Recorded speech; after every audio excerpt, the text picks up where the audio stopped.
Assalamualaikum warahmatullahi wabarakatuh. Waalaikumsalam warahmatullahi wabarakatuh. Bismillahirrahmanirrahim. Alhamdulillahi rabbil alamin. Wassalatu wassalamu ala ashrafil anbiya'i wal mursalin, Sayyidina wa maulana Muhammadin wa ala alihi wa ashabihil mujahidin at-tahirin, amma ba'du. Saudara-saudara kaum muslimin rahimakumullah. Pada pertemuan kali ini kita akan membicarakan riwayat Nabi Adam alaihi salam. Nabi Adam diciptakan oleh Allah dari tanah dan merupakan manusia pertama serta bapa dari seluruh umat manusia. Pada saat Allah hendak menciptakan Nabi Adam, Allah berkata kepada malaikat, "Inni ja'ilun fil ardi khalifah." Aku akan menjadikan seorang khalifah di permukaan bumi. Malaikat dengan nada sedikit protes berkata, "Ataj'alu fiha may yufsidu fiha wa yasfiku ad-dima wa nahnu nusabbihu bihamdik wa nuqaddisu lak." Tuhan, apa perlunya engkau ciptakan seorang khalifah di permukaan bumi? Kelak kalau mereka berkembang biak, kerjanya hanya akan melakukan kerusakan, menumpahkan darah, saling bermusuhan satu sama lain. Sedangkan kami, kata malaikat, sudah cukup bertasbih memuji kebesaranmu. Allah kemudian menjawab, "Inni a'lamu ma la ta'lamun."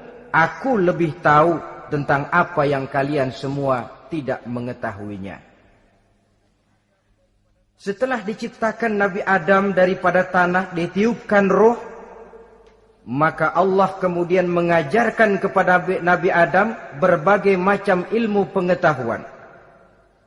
Wa 'allama Adam al-asma'a kullaha. Kemudian Allah mengajarkan Nabi Adam nama-nama segala sesuatu.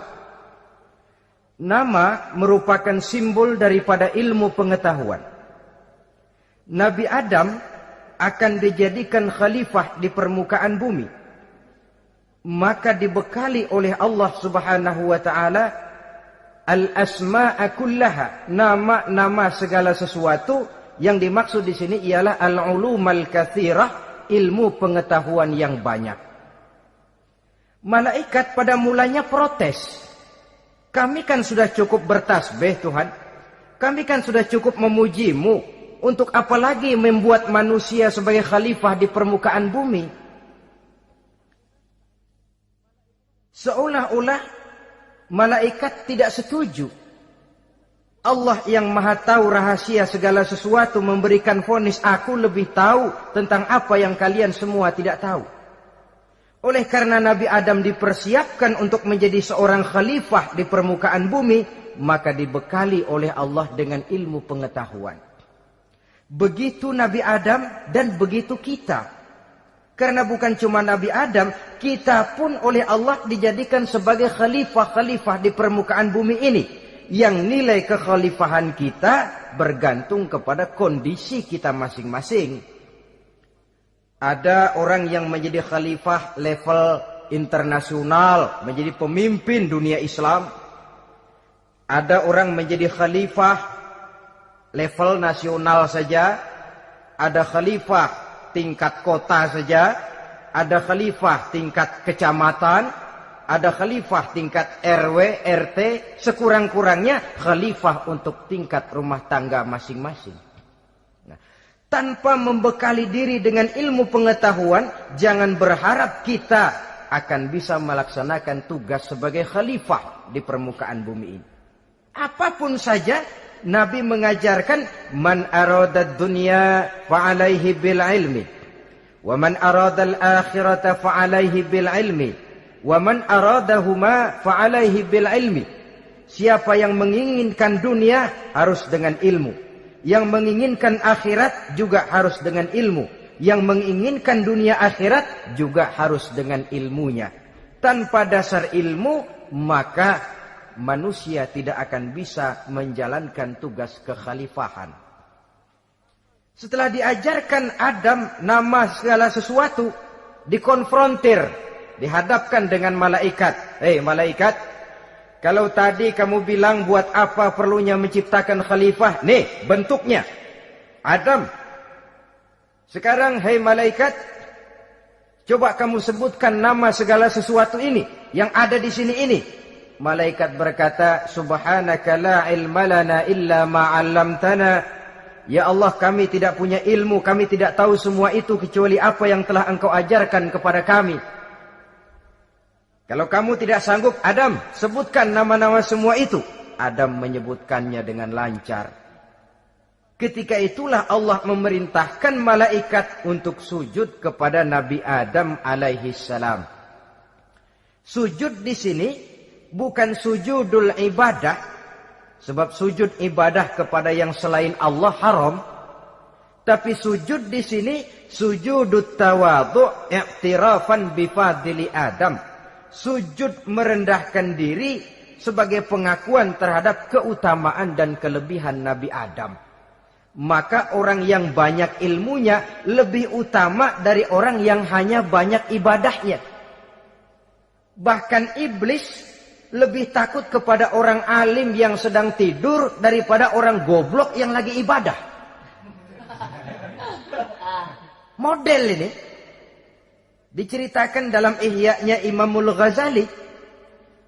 Iblis masuk ke masjid mau menggoda orang lagi sholat. Sudah masuk di pojok masjid, dia lihat orang lagi tidur. Ngacir iblis keluar, cepat benar. Pucat mukanya. Ketemu di jalan sama temannya. Kenapa lari, Mas?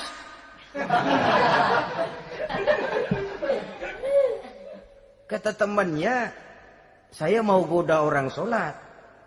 Lalu tiba-tiba di pojok masjid saya lihat ada orang lagi tidur. Saya takut betul sama itu orang. Lari saya keluar. Loh, sama yang sembahyang sampean nggak takut, kok sama yang tidur takut bagaimana? Yang tidur itu orang alim.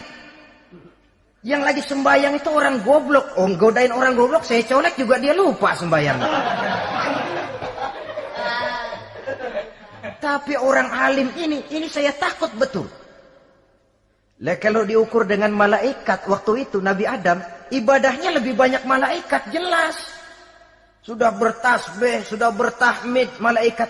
Nabi Adam baru diciptakan. Tapi kenapa Allah perintah malaikat sujud kepada Adam? I'tirafan bifadli Adam. Keutamaan Nabi Adam. Pantas untuk diserahi tugas sebagai khalifah mengatur kehidupan di muka bumi.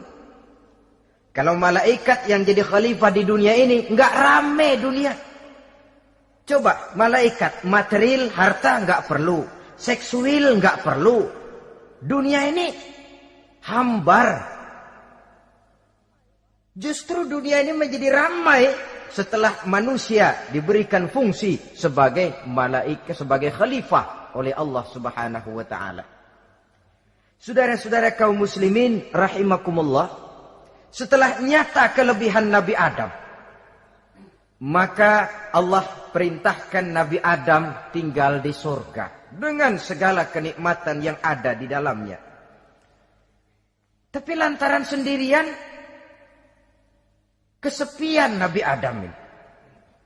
Allah Maha Tahu, maka diciptakannya pasangannya, yaitu Siti Hawa dari tulang rusuk yang sebelah kiri.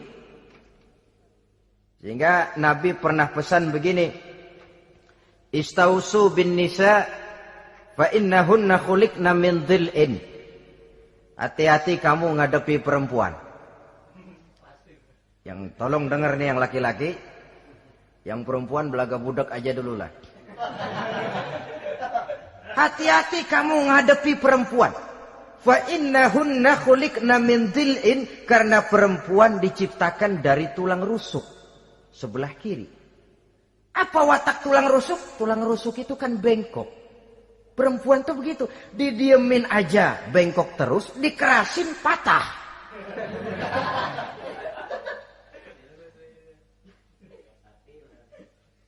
Saudara-saudara, di sini kita ambil satu hikmah bahwa ternyata yang bikin hidup terasa enak karena di sekitar kita banyak orang lain. Bodoh manusia kalau dia merasa bisa hidup sendirian.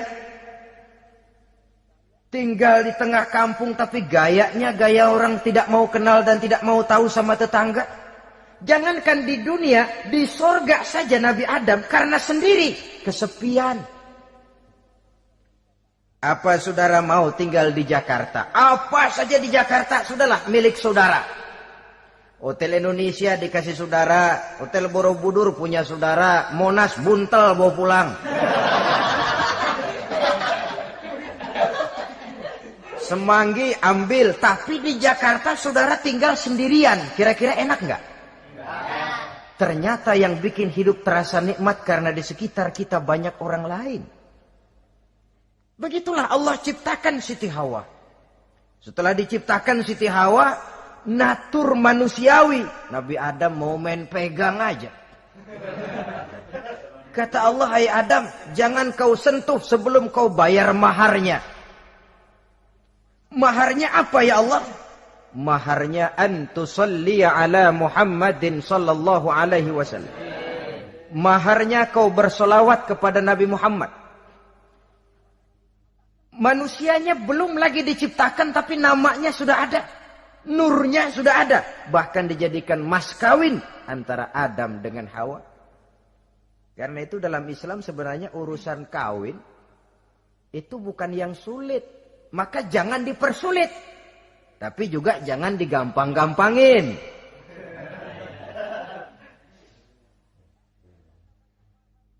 Artinya yang namanya mahar ini, walaupun cuma sebentuk cincin besi kalau orang sangat tidak mampu. Bahkan dengan mengajarkan Fatihah saja sah sudah. Saya terima nikahnya Fulanah binti Fulan, dengan mas kawinnya saya ajarkan dia surah Fatihah. Kalau memang kere betul, tidak punya apapun, sah sudah itu. Agama ini mudah, karena itu jangan dipersulit, tapi juga jangan digampang-gampangin. Setelah itu Allah memerintahkan, Ya Adam uskun anta wa zawjukal jannah. Hai Adam, kau dan istrimu tinggallah dalam sorga. Wa kula minha ragadan haitsu syi'tuma. Segala makanan yang ada di dalamnya boleh kau makan. Pakaian yang aneka warna boleh kau pakai. Nikmati seluruh fasilitas yang ada di sorga ini. Cuma atu aja Adam. Yang lain boleh dah. Mau ngapa pakai atu aja jangan. La taqraba hadhihi syajarah. Jangan kamu dekati pohon khuldi itu. Dekat saja jangan. Apalagi sampai metik. Jangan Adam. Saudara, ma'asyiral muslimin, itulah watak manusia. Kalau ada 10 persoalan, yang 9 boleh, yang 1 tidak boleh, yang tidak boleh yang bikin dia penasaran. Gua pengen tahu ngapa kagak boleh sih. Timbul penasaran. Apalagi iblis selalu berusaha. Sebab pada waktu malaikat disuruh sujud, semuanya sujud kepada Adam. Iblis tidak mau sujud. Tuhan tegur, iblis, kenapa kamu tidak mau sujud? Mana mungkin Tuhan. Saya akan dibikin dari api, kata iblis. Adam dari tanah. Unsur api lebih mulia dari unsur tanah. Masa saya harus tunduk kepada Nabi Adam? Gengsi dong. Adam kan anak kemarin sore, baru dibikin. Masa saya harus tunduk kepada orang yang macam itu? Ini kan perintah aku iblis.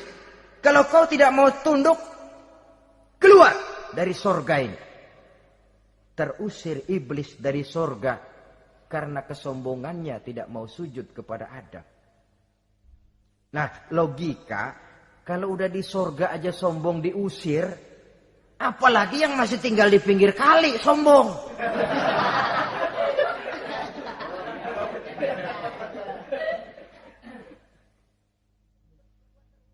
Tapi Sejak peristiwa terusirnya itu, iblis bikin proklamasi.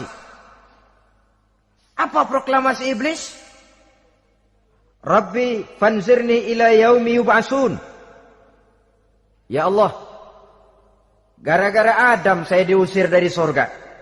Saya minta kepadamu ya Allah, beri saya kesempatan sampai hari manusia dibangkitkan. Kata Tuhan, innaka minal munzarin. Oke, silakan. Mau apa iblis? Rabbi bima aghwaytani la uzayyinanna lahum fil ardi wa la ughwiyannahum ajma'in. Ya Tuhan, disebabkan engkau telah menyesatkan aku, akan aku hiasi mereka manusia dengan kejahatan yang ada di muka bumi ini, dan aku akan sesatkan mereka semua. Ini proklamasi iblis. Gara-gara Adam saya terusir dari surga, maka sejak saat ini Adam dan seluruh keturunannya musuh bebuyutan saya.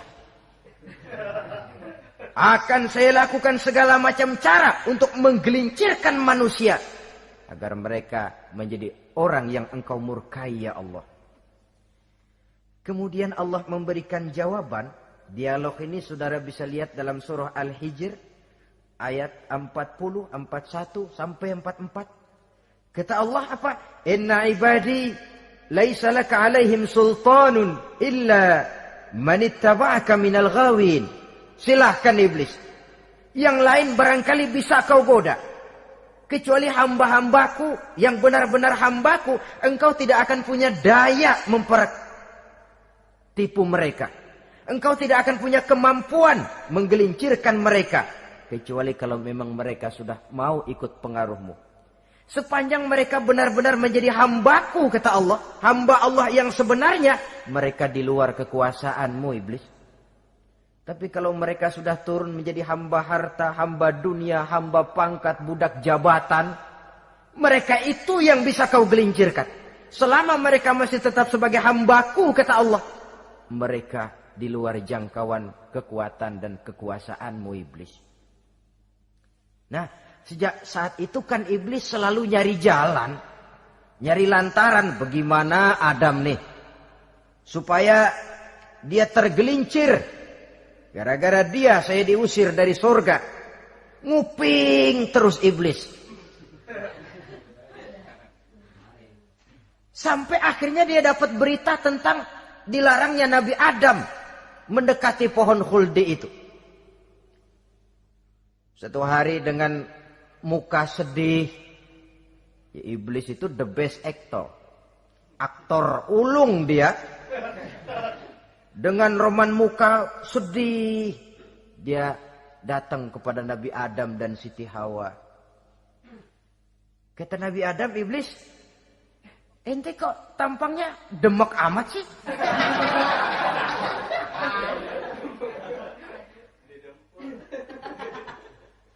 Kenapa begitu sedih?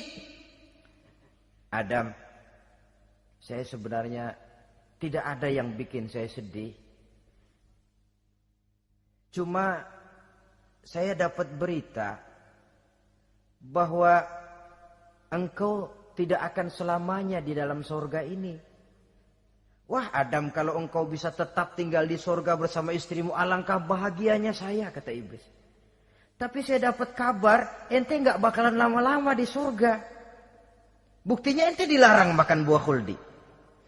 Khuldun artinya kekal. Kalau kau makan buah itu, kau akan kekal di surga Adam. Tuhan nggak pengen, makanya dilarang. Wa qasamahuma inni lakuma laminan nasihin. Untuk memperkuat omongannya, sumpah si iblis. Bener Dam, saya sih ngomong cuma buat kepentingan ente. Saya sayang sama ente. Oh, yang tahu cuma saya dah. Bicaranya seolah-olah untuk kepentingan Nabi Adam. Sebenarnya tujuannya tidak lebih menjerumuskan Nabi Adam. Begitu iblis zaman dulu, zaman Adam. Dan begitu iblis zaman sekarang. Seolah-olah bicaranya untuk kepentingan umat Islam. Tapi sebenarnya tujuannya ngelecehin. Memperdayakan umat Islam. Dia bilang bilang kepada Adam, saya sih cuma ngasih saran Adam, kalau ente pengen selamanya di surga, petik aja tuh buah. Pokoknya beres dah. Itu si Tuhan ngelarang aja bohongin doang lo. Supaya kau dan istrimu tidak lama-lama di surga, maka dilarangnya kau memakan buah khuldi itu. Udah, embat aja. Saudara-saudara, tipu daya iblis ini bisa kita baca dalam surah Al-A'raf ayat 20 sampai ayat 22. Nabi Adam tergoda, ditambah oleh bujuk rayu Siti Hawa. Nabi Adam yang setengah hati itu akhirnya terpancing betul. Sebab itu perempuan, walaupun peranannya tidak begitu kelihatan, tapi memang sangat menentukan. Tidak ada seorang suami bisa sukses jadi apapun dia tanpa peran serta istrinya. Karena itu sebagai muslim, kita punya teman hidup dan kita punya lawan hidup. Siapa teman hidup kita? Dalam arti sempit, teman hidup kita istri. Kalau dia istri tentu suami yang taat kepada Allah dan Rasulnya. Dalam arti luas, teman hidup kita ialah setiap muslim. Setiap orang yang pandangan hidupnya sama dengan kita. Itu teman hidup. Lalu lawan hidup kita siapa? Lawan hidup kita secara mutlak iblis dalam segala bentuknya. Iblis yang berbentuk halus, ini ngusirnya rada lebih gampang. Konon ya, iblis setan itu kalau dengar orang azan kan lari. Takut dia. Dibacakan bismillah, minggir. Yang sulit diusir ini iblis yang berbentuk manusia. Diazanin nyengir.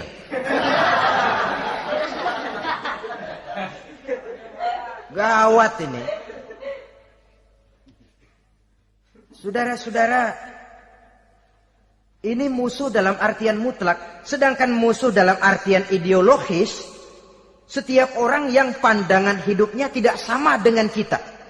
Bahasa langsungnya, setiap orang di luar Islam secara ideologis, ya. Adapun secara manusiawi, kita tetap toleransi, saling menghormati, setuju dalam perbedaan pendapat, kembali kepada prinsip lakum dinukum. Kewajiban saling menghormati sesama manusia, tapi secara ideologis tidak ada kompromi. Begitulah Nabi Adam tergoda. Dan begitulah iblis selalu menggoda keturunan-keturunan Nabi Adam. Sampai kepada kita sekarang ini. Tiap kali kita hendak melakukan berbagai kebaikan, iblis ini mulai bisik, kasa, kusuk, kesek. Saudara tadi dari rumah mau berangkat niat dengerin ceramah macam ini. Apa dikira iblis enggak? Wah, gatal iblis. Kata iblis, alah jangan bertingkah lah dengerin ceramah. Ceramah mah urusan 70 ke atas. Ente masih muda. Berjuang kita. Jihad, bismillah. Tidak, saya mau dengar ceramah. Berangkat kita ke tempat ini. Sampai di sini apa dikira iblis diam? Enggak. Dia bisikin lagi. Iya, lo hadir ke sono dah. Cuma nyampe sono lo ngomong aja ngomong dah. Ustadz mah jangan didengerin, ngomong aja udah. Perang lagi jihad, saya nggak mau ngomong, mau dengerin betul-betul. Kata iblis, iya lo dengerin dah, jangan ngomong, cuman pules.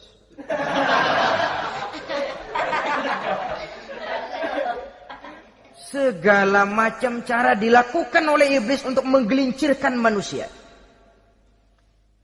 Ketika Nabi Adam mengambil buah khuldi itu, datanglah murka Allah. Adam, seolah-olah kalau bahasa kita, kelewatan kamu Adam. Dari belum ada aku ciptakan kau. Barangkali kau merasa kesepian, aku ciptakan Hawa. Aku tinggikan derajatmu dari malaikat sampai malaikat sujud kepadamu.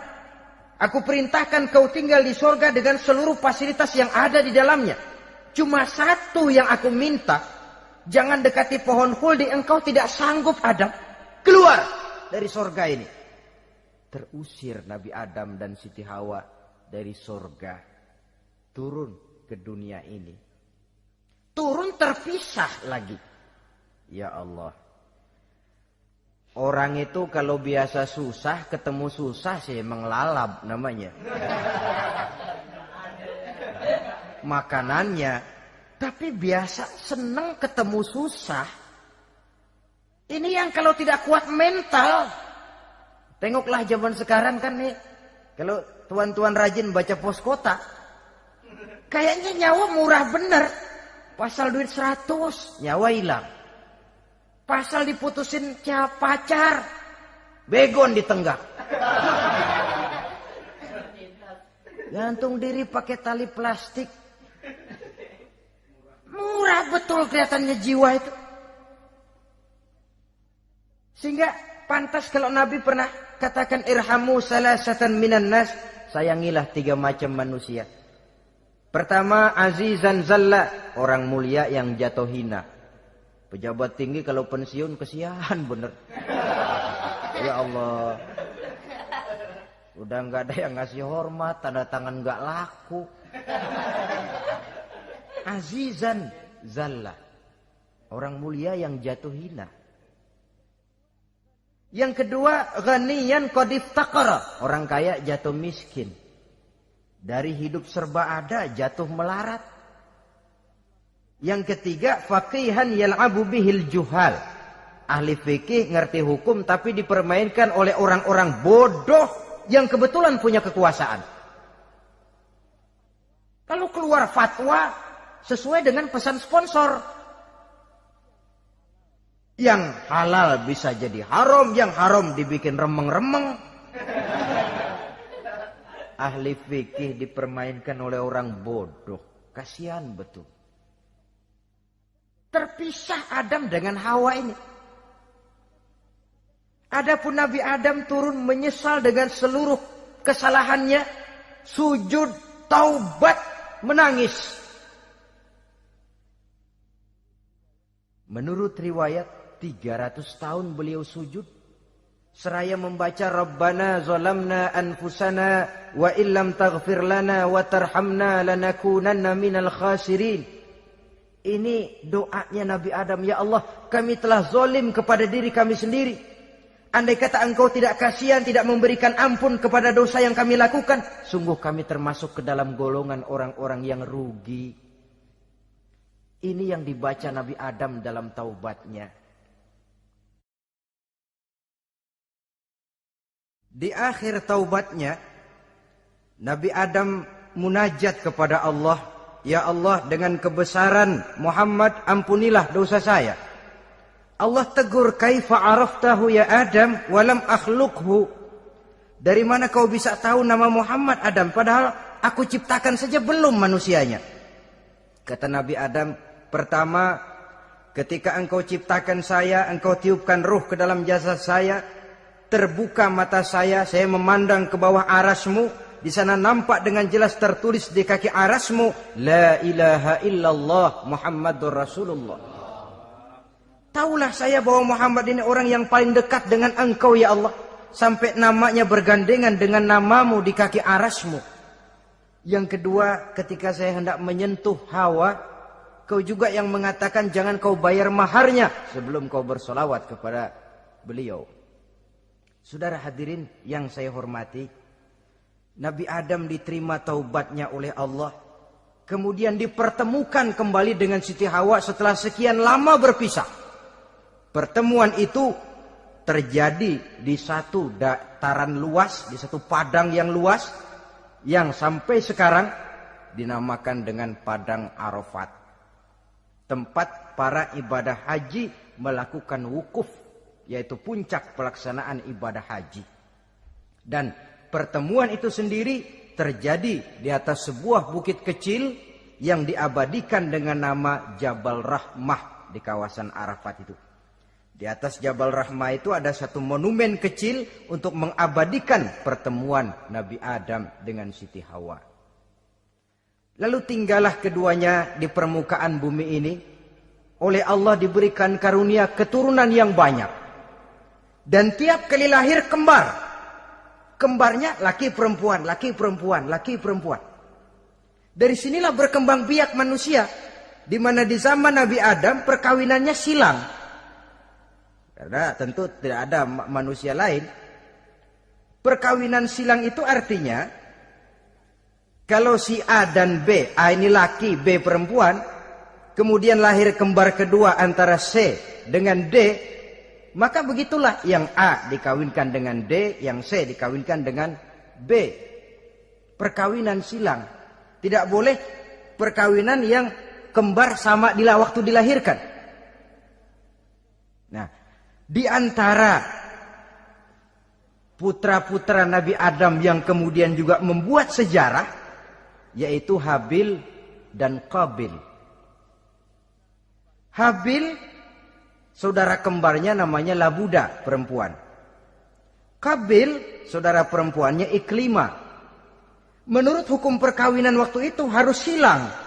Habil harus kawin dengan Iklimah dan Qabil harus kawin dengan Labuda. Tapi Qabil protes. Dia kepengen kawin dengan saudara kembarnya sendiri. Dalam arti yang sama-sama dilahirkan dengan dia, yaitu Iklimah. Kenapa? Karena kebetulan rupa Iklimah ini lebih cantik daripada Labuda. Protes kepada ayahandanya Nabi Adam. Apa? Saya tidak terima, saya harus kawin dengan Iklimah. Tidak Qabil, kamu harus kawin dengan Labuda. Enggak mau. Kenapa dengan Labuda? Kurang kece.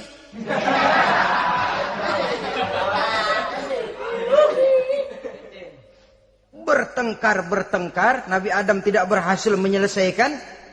Lalu diserahkan saja kepada Allah. Kata Allah begini saja, bikin korban. Kamu berdua, Habil, Qabil. Siapa yang korbannya aku terima, dia boleh kawin sama Iklimah. Ternyata korban yang diterima adalah korbannya Habil. Jadilah Habil kawin dengan Iklimah. Tapi Qabil tidak puas. Dendam kesumatnya timbul, iblis ngilikin. Kresek. Akhirnya dibunuh saudaranya Habil ini. Inilah sejarah pembunuhan pertama dalam kehidupan manusia. Qabil membunuh Habil. Habis dibunuh bingung. Bagaimana naruhnya ini mayat? Allah lalu memberikan petunjuk. Dalam Al-Ma'idah ayat 31 itu dijelaskan. Ada burung gagak berantem sama burung. Yang satu mati. Nah, oleh yang masih hidup, tanah ini dicakar-cakar sama kakinya dan sama paruhnya. Sehingga berbentuk lubang, bangkai saudaranya itu dimasukin ke lubang itu lalu diuruk lagi pakai tanah oleh cakar kakinya dan paruhnya itu. Sehingga Qabil, cara ini bisa. Itulah sejarah penguburan pertama dalam perkembangan manusia. Oleh karena itu, Nabi memberikan penjelasan, man sanna sunnatan hasanatan falahu ajruha wa ajru man amila biha wa fi riwayatin wa ajru man tabi'aha. Siapa orang yang melakukan satu kebajikan, dia akan mendapat pahala dan pahala dari orang-orang yang mengikuti kebaikannya. Misalnya saudara membentuk pengajian, ramai pengajian saudara, 1000 orang yang datang ngaji, 1000 orang saudara dapat pahala. Sponsor kebaikan. Sebaliknya, wa man sanna sunnatan sayyi'atan falahu ismuha wa ismu man amila biha, ay wa ismu man tabi'aha. Siapa yang memulai suatu kejahatan, dia akan mendapat dosa dan dosa dari orang-orang yang melakukan atau mengikuti kejahatannya. Umpamanya saudara mengadakan pesta. Lalu dalam pesta itu terjadi segala macam maksiat. Maka seluruh maksiat yang terjadi malam itu di tempat itu, saudara ikut dapat dosanya. Kenapa? Sponsor. Tiap kali ada pembunuhan, Qabil dapat andil dosa. Kenapa? Sponsor. Tapi kalau 2 orang muslim, ini masalahnya Habil nggak ngelawan kan, dibunuh. Tapi kalau 2 orang muslim berkelahi, kata Nabi apa? Apabila 2 orang muslim saling berbunuh-bunuhan, maka al-qatil wal maqtul finnar, baik yang membunuh ataupun yang dibunuh dua-duanya neraka. Sahabat heran, ya Rasul, kalau yang ngebunuh masuk neraka pantas, tapi ini yang dibunuh kenapa neraka juga? Soalnya sama-sama niat, cuman keduluan aja. Itu kan masalahnya. Andai kata dia nggak terbunuh, dia yang akan membunuh. Niat itu sudah ada. Nah kalau Habil ini dia tidak punya niat membunuh, dia memang dibunuh oleh Qabil. Saudara-saudara kaum muslimin rahimakumullah. Lalu dari situlah berkembang biak keturunan Nabi Adam alaihi salam. Sehingga dengan demikian bisa kita katakan sebagai satu konklusi, pertama, bahwa manusia adalah makhluk Allah yang menempati kedudukan tertinggi dan berasal dari Nabi Adam sebagai manusia pertama. Dengan malaikat sekalipun manusia sebenarnya lebih tinggi. Kapan? Kalau dia tetap benar-benar sebagai hamba Allah yang membekali diri dengan ilmu pengetahuan. Laqad khalaqnal insana fi ahsani takwim. Kami ciptakan manusia dalam bentuk yang paling baik. Dan ketinggian manusia itu tidak ditentukan oleh bahan-bahan dari mana manusia diciptakan. Tapi ditentukan oleh adanya roh yang ditiupkan ke dalam jasadnya. Dan kemampuan yang ditimbulkan oleh nilai-nilai rohaniah tadi. Kalau secara biologis kita ini semua bahannya sama. Dari saripati mak tanah yang menghasilkan buah yang dimakan oleh mak bapak kita, membentuk hormon, menghasilkan sperma, terjadi kerjasama yang baik antara ibu dan bapak, sehingga kemudian melahirkan kita ke alam dunia ini. Secara biologis bahan kita sama, dan tidak itu yang menentukan ketinggian manusia. Walaupun keturunan juga mempengaruhi, sebab sekarang ada istilah ramai orang bicara bayi tabung. Dan majelis ulama sudah memberikan fatwa kalau spermanya itu berasal dari sang bapak, tidak jadi masalah. Tapi kalau dari orang lain, haram. Yang lebih celaka lagi di negara maju, tidak lewat proses alam rahim. Jadi dalam satu tabung yang diberikan suhu yang mirip dalam kandungan, di situ dipertemukan antara sperma, air mani laki-laki, dengan ovum, air mani perempuan. Diberikan suhu yang mirip dalam kandungan, dan itu diharapkan bisa menghasilkan manusia lewat tabung kaca itu. Saya tidak sanggup bayangkan kalau sekarang orang tanya usul asal-usul kita, kan kita masih enak jawab. Kamu anak siapa? Oh, bapak saya Fulan, ibu saya Fulana. Oh, kenal saya. Tapi manusia yang akan datang kalau proyek ini berhasil, bapakmu siapa? Enggak tahu, saya dulu keluar dari tabung, Pak. Rendah betul martabat manusia. Sama saja dengan ada perempuan pernah protes, Pak, Islam itu enggak adil katanya. Kenapa? Masa dalam Islam laki-laki boleh kawin lebih dari satu, tapi perempuan enggak boleh kawin lebih dari satu? Supaya sama-sama adil, boleh dong perempuan punya laki lebih dari satu.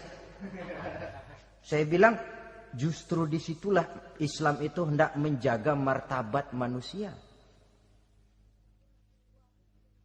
Kalau seorang suami punya istri empat-empatnya lalu hamil, bapaknya jelas.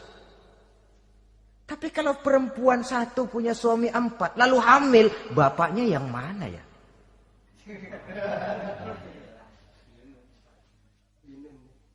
Rendah martabat manusia. Ketika si bayi lahir, ibunya lihat, ini jidatnya kayak si A ini. Sudah, ini anakmu saja nih, jidatnya jidat kamu. Kata, antar dulu jidat saya, tapi kuping B nih, nggak mau saya. Terkatung-katung si anak tanpa tahu kemana dia mesti manggil bapak. Ibu daftarin anak ke sekolah, Pak Guru tanya lagi, ini bin siapa, Bu? Bingung lah, udah tulis, Bu, bin rame-rame.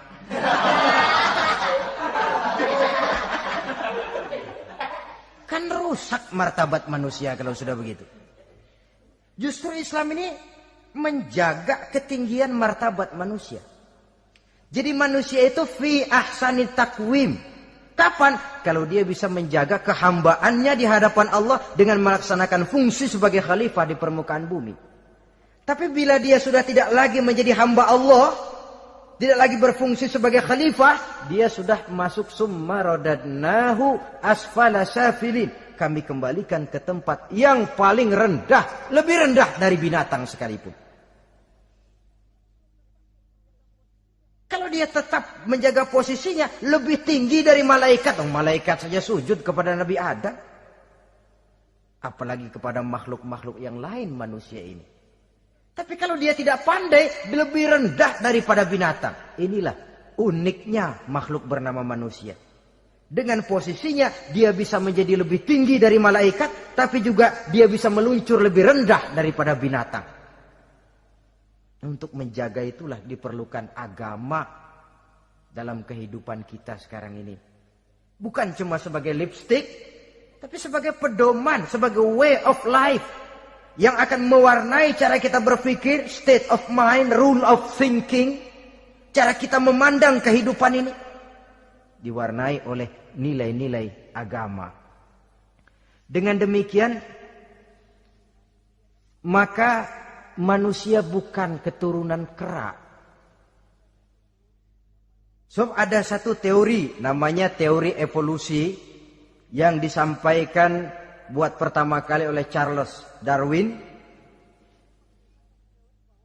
Dia mengemukakan teori bahwa perkembangan kehidupan sesungguhnya di dunia ini menunjukkan mata rantai yang utama melalui apa yang dia namakan seleksi alamiah. Mula-mula dari ikan, melalui seleksi ke amfibi. Dari amfibi ke reptil, dari reptil ke mamalia. Dari mamalia ke mamalia kecil. Dari mamalia kecil ke primat. Dari primat ke monyet. Dari monyet menjadi Homo erectus. Ini teori Darwin. Tapi dia tidak jelas-jelas mengatakan bahwa manusia keturunan monyet. Hanya seketurunan. Seketurunan kan tidak berarti keturunan. Begini saja. Toyota Kijang sama Toyota Corolla itu seketurunan. Tapi Corolla dengan Kijang kan lain. Cuma seketurunan. Dalam arti sumbernya sama. Makhluk yang tidak tahan seleksi alam oleh udara yang sangat dingin, perkembangan cuaca yang sangat panas, gempa bumi dan sebagainya, seleksi alam dia namakan, hilang, musnah dari peredaran. Seperti ada binatang raksasa itu dinosaurus, sekarang kan cuma tinggal dongeng saja, tinggal nama atau kerangka. Itu oleh seleksi alam dia nggak lulus, hilang. Yang bertahan, yang lulus seleksi alam. Manusia walaupun kecil yang lulus seleksi alam ini. Biar dihantam gempa bumi, angin topan, tetap aja ngejedok. Nah, teori Darwin ini, teori evolusi ini didukung dan dibuktikan oleh peninggalan fosil atau binatang dan tumbuhan yang hidup dan mati selama perkembangannya. Dari bentuk organik pertama hingga pendahulu terdekat daripada manusia. Tapi ada satu kelemahan dari pokok daripada teori evolusi ini. Pertama, garis perkembangan dari Homo erectus, yakni manusia jalan tegak, semacam gorilawi itu, sampai kepada manusia mutaakhir masih belum menentu. Artinya, okelah, kalau manusia seketurunan dengan kera, batas antara manusia yang wujud sekarang dengan manusia purba itu apa? Yang menjadi penghubung. Monyet tidak mungkin. Ini dianggap mata rantai yang hilang. Missing link namanya dalam istilah ilmiahnya. Dan ini masih dicari sampai sekarang. Kalau pendahulu terdekat manusia mutaakhir ini manusia purba. Katakan Homo erectus. Manusia jalan tegak. Lalu generasi sudah itu sebelum berbentuk manusia apa? Ternyata sampai sekarang masih ada missing link. Mata rantai yang hilang. Lalu yang kedua, teori evolusi berhenti kepada manusia mutaakhir. Kalau memang kita manusia sekarang ini hasil evolusi, tentu kita akan terus berevolusi lagi. Dan akan jadi apa kita nanti? Ternyata sudah ribuan tahun manusia tetap manusia begini-begini aja. Tidak berevolusi kita ini. Apa lalu matanya jadi cuma satu di tengah? Hasil evolusi? Kan tidak. Tidak berevolusi.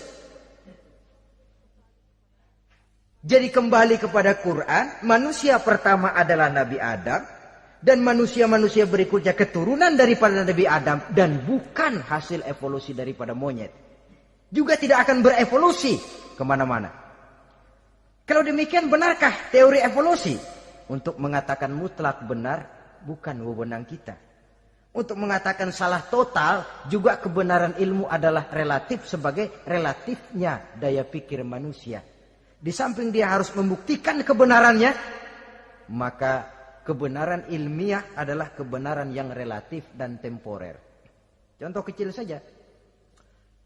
Dulu orang berteori bahwa bagian yang terkecil dari suatu benda namanya molekul, kan begitu? Molekul ini nggak bisa dibagi-bagi. Bagian yang paling kecil dari suatu benda namanya molekul. Ilmu terus berkembang. Ternyata molekul sebenarnya terdiri daripada atom. Atom itulah bagian terkecil dari suatu benda yang nggak bisa dibagi-bagi lagi. Nah, berubah sudah teori pertama. Tidak jadi molekul sekarang, atom. Belakangan rupanya atom masih tersusun dari partikel-partikel. Partikel inilah bagian yang terkecil dari satu benda. Berubah lagi sudah. Dan tidak mustahil akan ada penemuan bahwa partikel pun masih bisa dibagi-bagi lagi. Begitu juga dengan teori evolusi ini. Sehingga beberapa ahli semacam Dr. Charles Oxnard, Dr. Jane Paul Hallett dari Chicago dan California, mereka sudah membantah teori evolusi ini. Namun masalah paling pokok dari kita ialah kita diciptakan oleh Allah berasal dari Nabi Adam alaihi salam. Nabi Adam diciptakan dari tanah. Dan kita bukan hasil dari evolusi, juga tidak akan berevolusi. Nah, lalu kepada makhluk bernama manusia diberikan fungsi sebagai khalifah di permukaan bumi ini. Ini yang dulunya malaikat protes. Sebagai khalifah, tugas kita apa? Khalifah Allah di muka bumi. Menerjemahkan sifat Allah sesuai dengan batas-batas kemanusiaan kita. Allah Maha Pengasih. Berusahalah kita pengasih kepada makhluk sesuai dengan batasan manusiawi kita. Allah Maha Menolong. Ringan tanganlah kita menolong orang yang memerlukan sesuai dengan batas kemampuan kita. Fungsi khalifah. Untuk bisa berfungsi sebagai khalifah secara baik, kita harus mempunyai modal yang dinamakan ilmu pengetahuan. Dan Islam sangat menggalakkan itu. Jauh dulu 14 abad yang lalu, dari desa kecil yang bernama Mekah yang peta belum muat, orang di dunia belum kenal, sudah keluar seruan utlubil ilma walau bisin, tuntutlah ilmu walaupun di negeri Cina. Ngomong Cina di Mekah, padahal Mekah waktu itu belum masuk peta, belum dikenal orang. Sudah ada revolusi ilmu dan budaya. Belajar walaupun harus nyebrang ke negeri Cina. Lalu ada lagi misalnya allimu auladakumus sibahata warrimayah, kata Nabi. Ajarkan anakmu renang dan lempar. Lempar lembing, lempar cakram. Olahraga. Satu tanda Islam agama masa depan. 14 abad yang lalu di Saudi Arabia, Nabi mengajarkan ajari anakmu berenang. Kalau Islam agama untuk orang Arab saja, mau berenang di pasir. Tapi wawasan pandangannya luas. Bahwa Arab sebagian besar memang Islam, betul. Tapi Islam bukannya Arab, itu juga jelas. Sepanjang kita masih menjadi khalifah Allah, maka sepanjang itu kita fi ahsani taqwim. Nah, sebagai khalifah Allah kita bertugas membudidayakan alam ini. Kita kadang-kadang terlalu. Ada ayat, wa ma min dabatin fil ardi illa 'alallahi rizquha. Semua yang melata di muka bumi dijamin rezekinya oleh Allah. Ayat itu betul. hak karena datang dari Allah. Bahwa rezeki disediakan di muka bumi, memang. Tapi rezeki itu tidak turun begitu saja laksana jatuhnya embun di waktu pagi. Kita harus berusaha. Dan usaha manusia mencari rezeki lain dengan ayam. Kalau ayam dari tahun atu. Jadi rezekinya tuh modalnya cuma ceker patok. Coba. Dari tahun 1 ayam, asal punya ceker, punya patok, sudah dapat rezeki dia. Nggak perlu masuk TK, SD, SMP. Tapi manusia cari rezeki, apalagi zaman sekarang. Persaingan hidup tajam, lapangan kerja sulit, tensi ekonomi tinggi. Masuk sekolah urusan, tamat sekolah urusan. Kadang-kadang dilema juga. Masuk perguruan tinggi negeri sulitnya setengah mati kayak onta masuk ke lubang jarum. Masuk perguruan tinggi swasta yang favorit biayanya selangit. Artinya tanpa membekali diri dengan ilmu, keahlian, skill, kemampuan, fungsi sebagai khalifah sulit untuk bisa kita laksanakan. Saudara-saudara kaum muslimin yang berbahagia. Kalau fungsi khalifah ini mampu kita laksanakan, iblis putus asa sudah. Sebagai khalifah, di satu pihak kita menyembah hanya kepada Allah, di lain pihak kita membudidayakan alam ini. Ada apa sih di perut bumi? Minyak, gas, timah, emas. Ada apa sih di lautan? Pelajari lewat oceanografi, membudidayakan alam. Air sungai supaya arusnya nggak mengalir mubazir. Ada manfaatnya, bisa menimbulkan energi yang menghasilkan tenaga listrik. Bisa mengairi persawahan, irigasi. Bikin apa? Bikin dam, membudidayakan alam. Tapi juga mengislamkan budidaya itu. Bahasanya mengkulturkan natur, mengislamkan kultur. Membudidayakan alam dan mengislamkan budi dan budaya manusia ini. Sehingga apapun yang kita kelola dari alam ini nantinya akan untuk menunjang tugas sebagai khalifah, sujud kepada Qadhi Rabbul Jalil. Saudara-saudara, maka bersyukur kita. Oleh Allah dijadikan manusia. Tidak pesan, terima beres, cantik. Dari segi biologis maupun psikologis, tidak ada makhluk secantik manusia. Dibekali dengan agama, di samping akal. Sehingga agama membimbing akal agar sampai kepada kebenaran yang hakiki. Kita sebagai keturunan Nabi Adam memegang fungsi khalifah. Jadi jangan main-main loh. Kita ini turunan Nabi, betul ini. Saudara-saudara yang hadir semua di depan saya ini, termasuk saya, kita gini, turunan Nabi kita ini. Nabi Adam. Jangan main-main loh. Turunan Nabi gini-gini. Nabi Adam.